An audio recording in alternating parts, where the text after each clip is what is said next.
شیخ Saadi رحمۃ اللہ علیہ کو کسی نے کہا حضرت وہاں میں نے دیکھا چوک میں بڑے آپ کی تعریف کر رہے تھے لوگ، آپ رونے لگ گئے. کہا حضرت تعریف ہو رہی تھی، تنقید نہیں ہو رہی تھی، کوئی جلوس نہیں تھا آپ کے خلاف، کوئی آپ کے لیے کوئی کلمات بد نہیں تھے، کلمات خیر کہہ رہے تھے.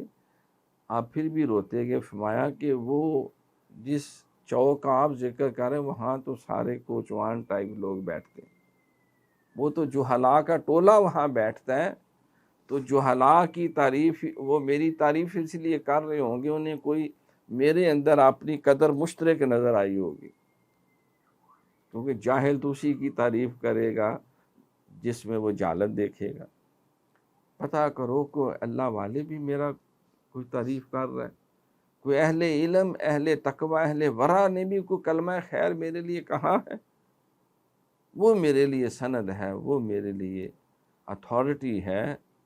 ان کا ایک دیکھو حضور علیہ الصلوۃ والسلام نے جس کسی کے لیے ایک لفظ بھی کہہ دیا، جملہ بھی کہہ دیا، قیامت تک کے لیے اس کی عظمتوں کو سلام ہے.